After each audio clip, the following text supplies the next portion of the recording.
asked to speak on leadership, and there's a lot you could talk about in leadership. And given 30 minutes, I'm like, all right, what are we going to do with leadership? And with the even when kind of theme for the year. But just for fun, I thought I would Google leadership. And what I found were, I'll show on the slides, 7 billion, 60 million hits when you Google leadership. So there is a lot that can go with that. I'm going to grab my earring off. I think that's what's making this noise. Sorry about that. So, it's interesting because people take classes in leadership. They read books on leadership. They aspire to lead. I don't know if anyone has ever taken a class on following, read books on following, or aspire for their kids to be followers. Leadership is what people aspire to. And tonight I was thinking, okay, I've got 30 minutes. What am I going to do with this time? I thought, let me pick 4 components that I think are healthy areas of leadership, and we'll talk about those 4 areas. These I picked specifically because I think they're helpful, especially when you don't feel adequate to lead. So that's why I picked these 4. The first one is influence. I picked influence because one of the overriding themes that pops up to the surface when you review definitions of leadership is the element of influence. And when you look at the definition of that, it comes up to the power to change or affect someone. And when you look at that, when you think of a leader, you're thinking of someone who's maybe taken a position of leadership.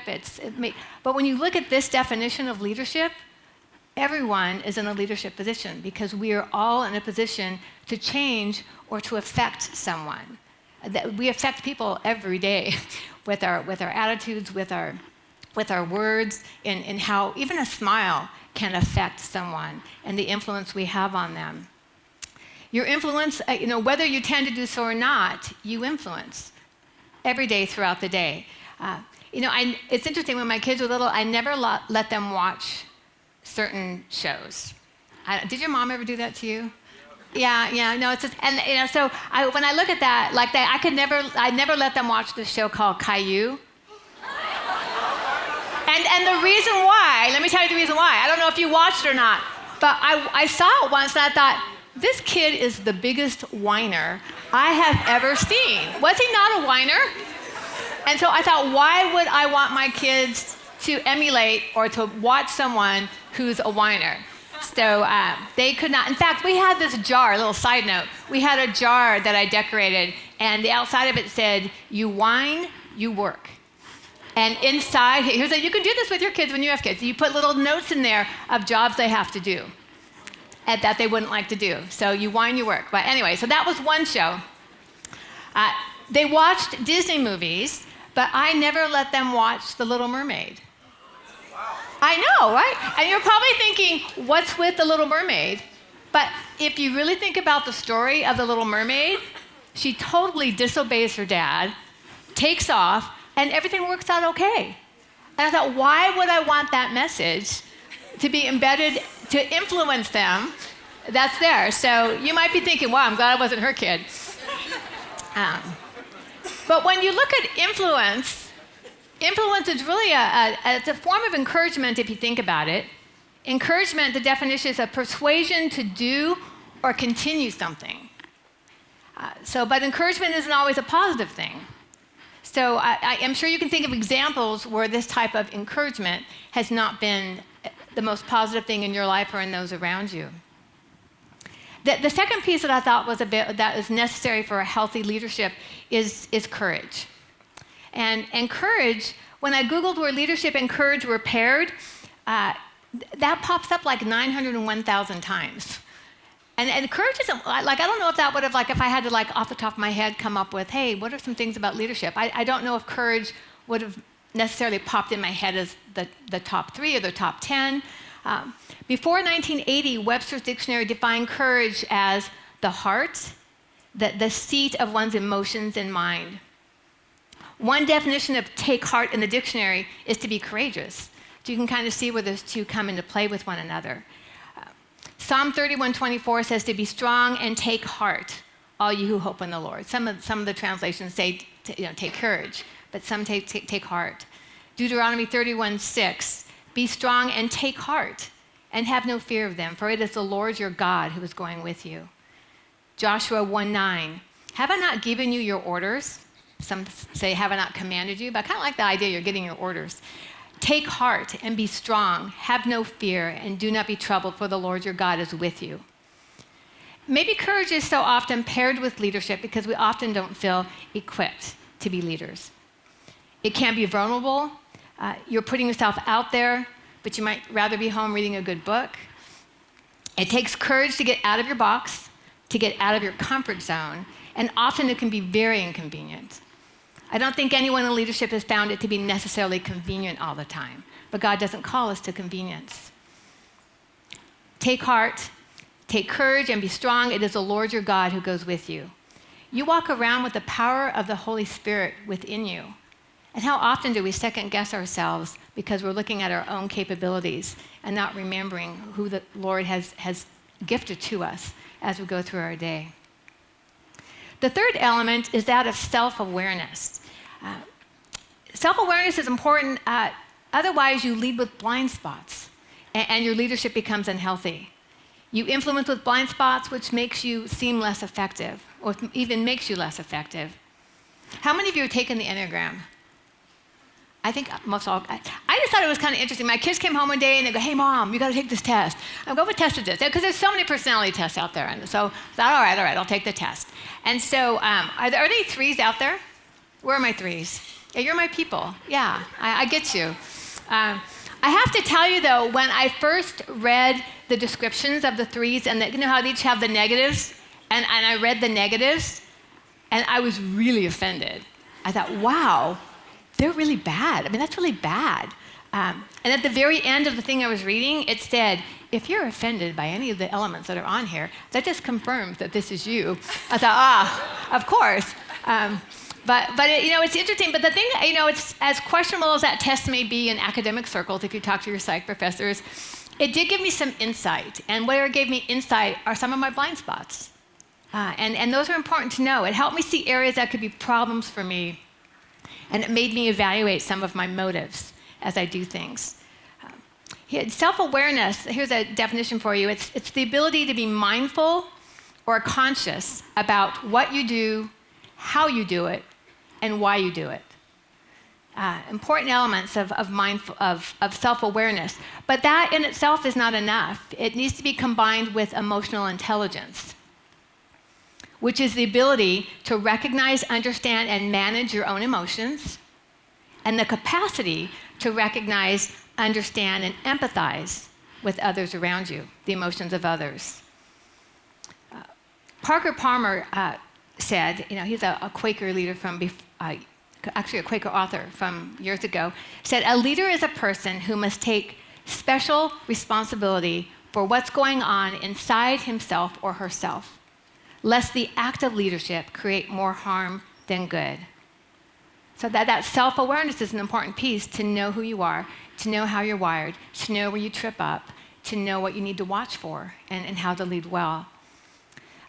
This really reminds me of Proverbs 4:23, great verse that says, keep your heart with all vigilance, for from it flows the springs of life. Some versions say to guard your heart. The NIV says to above all else, guard your heart, for everything you do flows from it. Everything. I think everything means everything. When was the last time you were vigilant? When was the last time you used the word vigilant? It's not necessarily a word we use a lot in our vocabulary. So many of you know that I have triplets. And when they were probably 3 or 4, you would go to the park. And I don't know, if you have one kid, you watch your one kid. But if you have three or 4-year-olds running around, you want to have a visual on each of them. And so if there's a lot of kids at the park, you can't find yours very easily. I guess I could have put flags on the back of them or something. I didn't do that. But still, it was hard to visually see them all. And so I would go when there was nobody there, because then I could quickly, 1, 2, 3, and I would go with a friend, but I could easily find them. So one day we were at this park, and it was one of those parks, I think we were in Moore Park at the park, and there was one of those swingy bridges, and one of my kids went running across the bridge. And then the next kid went running across the bridge. And then my third kid is just a little more cautious. So she decided that going across it was too shaky. So she got down and started crawling across the bridge, which is fine. Everyone wires it. One thing about having triplets is just show me how God has wired each of us so uniquely. Seriously. From the day they were born, you can come talk to me and I'll tell you some stories. They're wired the way they're wired when they were born. So it's really kind of interesting to see as that's grown. But anyway, so she was going across the bridge, and out of nowhere, I don't know where this kid came from. The park was empty. Someone thought it would be funny. I think it looked like he was a junior hire. Just started swinging the bridge. I know. And I'm thinking, okay, number one, of all the kids to do this to, this is not the one. And the mama bear in you comes out. And so I went over and basically told them to cease and desist. I did not share the gospel. I probably should have. Wasn't my finest mom moment. But you do what you got to do, right? You do what you got to do. But you can bet from that moment on, I was a little more vigilant. I really was vigilant because I knew that there was danger. The danger was there before. I just didn't even know it was there. Didn't even acknowledge it. But I now knew that there was danger, and I had to be a little more vigilant in how I went about. When you look at some of the steps of self-awareness, of having awareness of yourself, having awareness of others, and what's interesting is another piece of that is awareness of how others experience you. That's an interesting one. The awareness of how others experience you. How are you shaping the temperature of the room that you're in? When the kids were probably in junior high, I remember my son walking into the room, and I was focused on something I was doing for class, and I was on my computer, and he came in and asked me something, and the answer was no. And another time he came in and asked me something, and the answer was no. So my husband pulls him aside and says, "Hey, dude, come here. You got to learn to read the room." So you can see your mom's busy. You can see she's preoccupied. She's probably not going to have her full attention. So a couple days later, he pops in the room. He goes, "I'll come back." And I laughed because my husband had told me the story, and I thought he's trying to read the room, and I thought, well, it's good for him. So, but it was interesting because I didn't realize how I was affecting the temperature of the room, and learning how you affect others without even being aware that you're affecting them. It's an important piece. The fourth element that I wanted to talk about was stewardship. And you wouldn't necessarily think of stewardship as being one of the elements of leadership. But the reason I pulled in stewardship is when I look at Matthew 25:14 to 30, it tells the story of the master and his three servants. It says that he was going on a journey and he entrusted his property to them, each according to his ability. One received 5 talents, one received 2 talents, and one received 1 talent. And you know the story of what they did. But the third servant, who just buried his talent and felt like he was doing the right thing by giving the 1 talent back, "Hey, I preserved what you gave me." It's interesting how he hunkered down in fear. Actually, this servant had a warped view of his master, and it kept him from moving forward. He was more concerned about preservation than the cultivation and investment of his talent. Today, it makes me wonder how we're using our gifts that God's given us. Are we just preserving it, waiting for just another time, or are we cultivating it? Are we investing it in those around us? We tend to always think big, go big or go home seems to be an American way. But to be faithful in serving him in little things, or you may be like that third servant who had a little and didn't steward it well, didn't cultivate or invest with the little he was given. It makes me even think of how hospitable we are in the cast. I mean, that's a little way that you can influence someone. You can encourage them, whether it be a smile or when you see someone on their own, to even inquire if they'd like company. Wonder how often we have students who come through our school and don't feel the hospital. We think of hospitality as, well, when I have a house and I'll have people over. But there's so many little ways that you can be hospitable, even smiling at someone as you walk across campus, looking for people for eye contact instead of being on our phones as we go from point A to point B.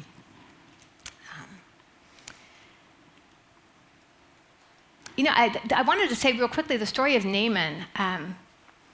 In addition, we think of leading as a leader at the top and a follower underneath. But the story about Naaman that I like is he let people under him, he listened to those who were around him and to the wisdom that they gave. Naaman, if you remember, is the commander of the army of the king of Syria. He was a great man with his master and in high favor. Because by him the Lord had given victory to Syria. He was a mighty man of valor, but he was a leper. Now the Syrians, on one of their raids, carried off a little girl from the land of Israel, and she worked in the service of Naaman's wife. She said to her mistress, "Would that my Lord were with the prophet who is in Samaria. He would cure his leprosy." So they listened to her, and he, a series of events, found himself on Elisha's doorstep. Now, if you can imagine, he's a commander. He's used to being in command. He's used to having people under him. He knows what it's like when someone of importance comes in and how you would treat them. So he goes, so Naaman came with his horses and his chariots, and he stood at the door of Elisha's house, and Elisha sent a messenger to him, saying, "Go and wash in the Jordan 7 times, and your flesh shall be restored, and you shall be clean." But Naaman was angry and went away, saying, "Behold, the name of the Lord, behold, I thought that he would surely come out to me and stand and call upon the name of the Lord his God and wave his hand over the place and cure the leper. Are not Abana and Pharpar, the rivers of Damascus, better than all the waters of Israel? Could I not wash in them and be clean?" So he turned and went away in a rage. So he took this nonverbal that he got, thinking, wow, he didn't even come out himself. He sent one of the servant messengers. He sent someone as a messenger. And his self-importance that he felt would have been a lot different. His expectation of how he would be healed in a big, grand, gigantic way. But what's interesting is as he turned away in a rage, his servants came near and said to him, "My father, it is a great word the prophet has spoken to you. Will you not do it? Has he actually said to you, 'Wash and be clean'?" So he went down and dipped himself 7 times in the Jordan, according to the word of the man of God, and his flesh was restored like the flesh of a little child, and he was clean. I thought, what a wise man to listen to those around him, and that his servants were able to influence him as well, as you look at the influence they had on him just by speaking truth in a kind way. As I look at those 4 areas, I do also see that there are some traps that twist our influence. They make us feel unequipped to lead or tweak our effectiveness. So I came up with 3 traps as I looked at things. And the first one, it's the duo of envy and comparison. Haley Grace Scott, in her book, Dare Great Things, says, let me go back one. There we go. So envy and comparison. So Haley, she said in her book, Dare Great Things, envy is the enemy of contentment, and it's born in the act of comparing ourselves with others. When we compare, we live under the assumption that everything should be the same for everyone. Our stories should all match up. They should all be the same. I don't know, if you were a kid, did you always get mad at your folks? If well, that's not fair, it should be even. I'm sure you did. It seems like a kid thing. But if everything was like that, how boring would that be? The only story that matches up for all of us is that Christ died on the cross for us all. His redemption for our sins does not vary. But that is the only similarity when it comes to how our lives are lived and the stories that God is writing in our lives. Our God is the master creator. Be expectant that he is at work. He is always at work, and he won't be finished with you until you stand before him. Let him continue his work in the story he is writing in your life. St. Augustine defined envy as dissatisfaction with our place in God's order of creation, manifested in begrudging, and I put just kind of an idea of envying, that's what that kind of means, his gifts and vocations to others. So he's given gifts and he's given vocations to others. And are we begrudging? Are we envying those things? And dissatisfied with our place that God has put us in. St. Augustine's definition of envy smacks of complaining, of whining to God. You've heard about the Israelites complaining in the wilderness and where that led them. This limits being a healthy leader of others, a healthy influencer to those around you. There's a couple verses that speak to this, to vocation and gifts. 1 Corinthians 7:17. It says, only let each person lead the life that the Lord has assigned to them and to which God has called them, to live that life that he's given you. Luke 12:15 says, and he said to them, take care and be on your guard against all covetousness, for one's life does not consist in the abundance of his possessions. So I've had to learn this in a really practical way, because we used to, we had the house, we had the big house, we did that all, and because of a turn of circumstances in vocation for my husband, at one point we had to move like 6 times in 7 years. And so and then on top of that, for the last 7 years, we've been living in a 900 square foot, 3-bed, 1-bath, a mile down a dirt road. You can always tell which car is mine in any of the parking lots here on campus because it's really dirty. Because if you've ever lived down a dirt road, you know that even if you get it cleaned, the minute you drive down the dirt road, it is dirty again.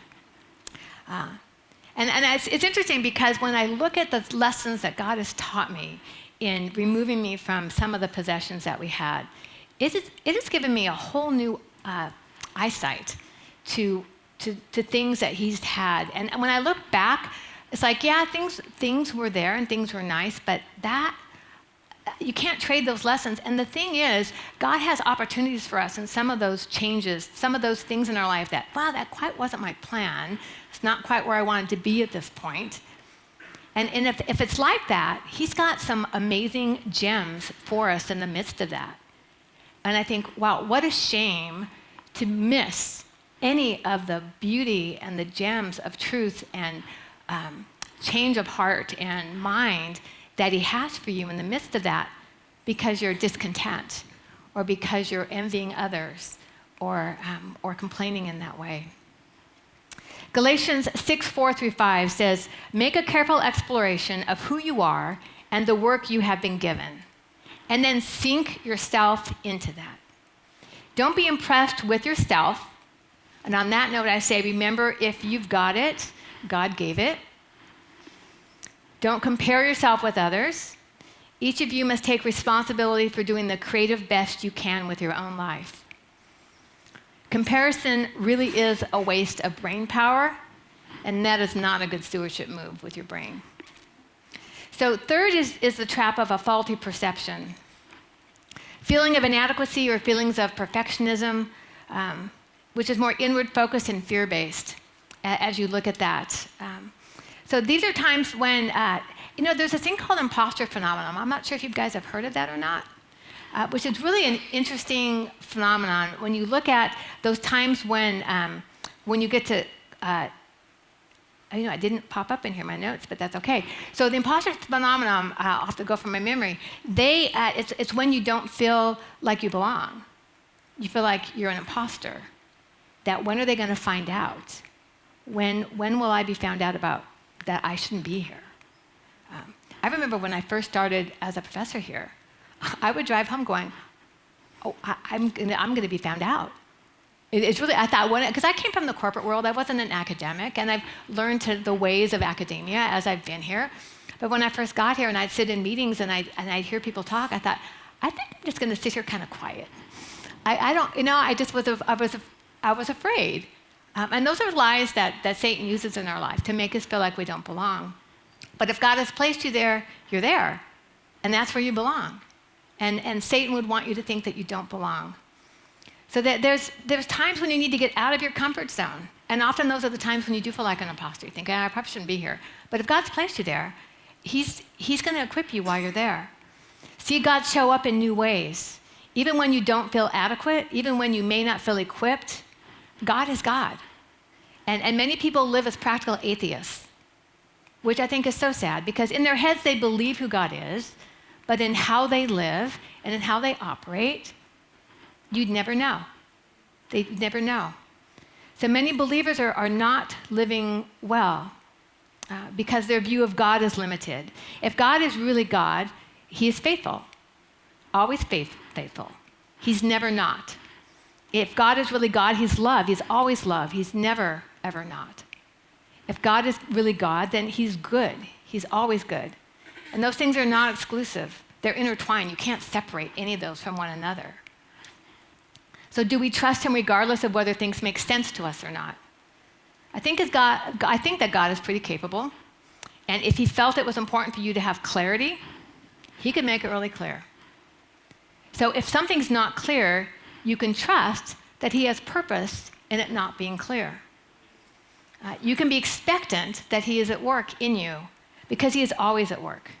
Whether you see it or not, he is always at work. I heard this phrase once that I really liked. It's based on Romans 8:29, and it goes like this. God places a higher priority on you being transformed than on you being informed, in order that you will be conformed to the image of Jesus. I love it whenever there's a play on words, but I especially love this one because if you need to know something, God will inform you of what you need to know. So if you're walking a walk, if you're graduating this semester and you're thinking, I have no idea what I'm doing, you keep pressing forward and you keep seeking after God. And in time, he will open up what you need to know.